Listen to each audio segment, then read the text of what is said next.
신앙, 예술, 일상의 삶을 그린 엽서 컬럼 담당의 최선주 목사입니다. 여러분 안녕하세요. 주선주 목사입니다. 오늘은 이카루스의 날개라고 하는 제목으로 말씀을 나누겠습니다. 이카루스를 들어보셨습니까? 블로그나 아이덴티티 이름, 오락 프로그램에 이카루스라는 이름을 쓰는 분들이 많습니다. 이카루스는 자신의 처지를 잊고 무모하게 비상하다가 추락하는 그리스 신화에 나오는 인간의 이야기입니다.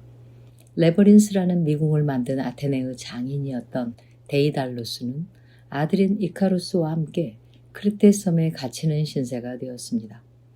데이달로스는 공교한 솜씨로 큰 새들의 깃털과 밀랍을 사용해서 커다란 날개를 만든 후 아들과 함께 섬을 탈출합니다. 데이달로스는 완성된 날개를 이카루스에게 달아주면서 너무 높이 비상하여 태양에 가까이 가게 되면 밀랍이 녹게 되고 또 너무 낮게 날아 파도를 스치게 되면 날개가 젖어 날지 못하게 될 것을 경고하며 자기 측근에 따라 붙어 조심스럽게 비행하라고 충고합니다. 그러나 자유를 만끽하던 이카루스는 비행 중에 점점 태양을 향해 솟구치며 날아오르게 되고 마침내 태양열에 밀랍이 녹으면서 날개가 분해되어 추락사하고 맙니다. 고대 그리스인들은 그리스 신화를 통해 자신 과잉이나 자만의 결과에 대해 극도의 두려움을 표현하고 있습니다.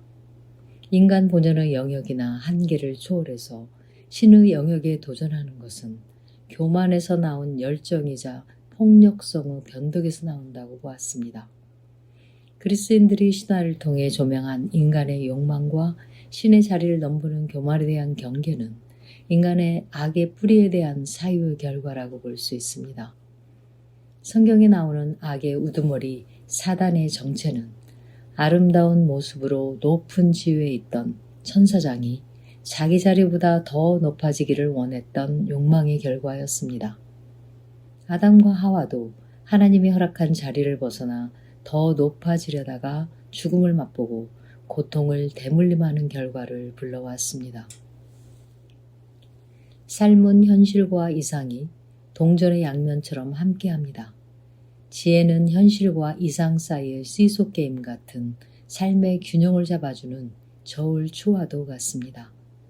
매사를 현실적인 타산에만 맞추는 삶은 안정과 편리를 도모하나 자칫 비약의 가능성과 그에 따른 활기를 도태시킬 수 있고 현실을 도외시한 이상의 추구는 한판 도박 같은 승부수를 둔 모험이나 추락과 파멸을 향한 무모한 열정으로 끝나고 맙니다. 이카루스의 날개는 우리가 스스로를 자유하게 하리라고 믿는 내용일 수 있습니다. 세상 사람들이 가장 많이 선호하는 날개는 돈이나 물질일 것입니다.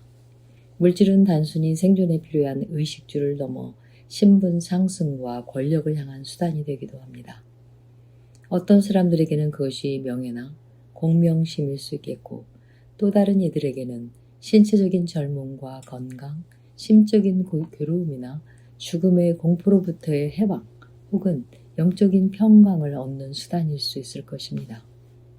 이카루스 신화는 무모하지만 열정적인 측면이 부각되어 인본주의가 나타난 르네상스기의 많은 예술가들의 영감을 자극하였습니다.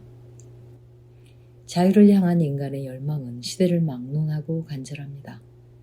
잔소리나 간섭과 통제가 심한 배우자나 부모로부터 해방을 포함해서 소소로운 일상의 자유와 함께 옷 한 자락이 마치 못에 박혀 있는 것 같은 삶의 무게로부터 탈출을 꿈꾸며 자유를 외칩니다.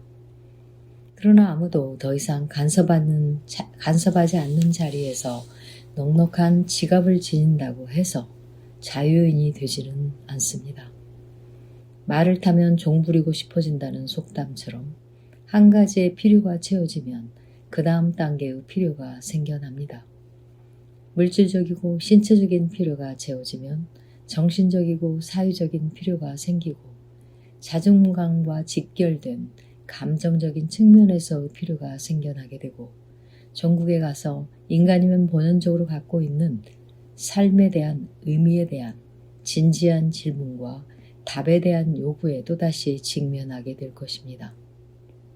이카루스의 날개를 만든 데이달루스 경고는 의미심장한데도 흔히 간과됩니다. 날개를 달고 비상하듯 너무 높거나 낮지 않은 중형과 절제를 도모하는 지혜로움에 관한 경고입니다. 날개는 비상을 위한 수단일 뿐입니다. 수단을 가졌다고 자유인이 되는 것은 아닙니다. 무엇으로부터 탈출이든 탈출은 목적이 아닌 시작에 불과하며 목적지 없는 비상은 위험합니다. 아키루스처럼 탈출을 위한 날개를 가지셨습니까? 날기 전에 진리를 목적하고 나는 동안 중형과 절제를 기억할 일입니다. 감사합니다. 지금까지 종려나무 교회를 담임하시는 최선주 목사의 엽서 컬럼이었습니다. 종려나무 교회는 부모 자녀 세대가 함께하는 신앙 공동체를 지향하며 주일 오전 11시 한국어와 영어 이중 언어 예배를 드립니다. 예배와 영어 성경 공부 그리고 문화공간 사용 문의는 847-312-5949로 하시면 됩니다.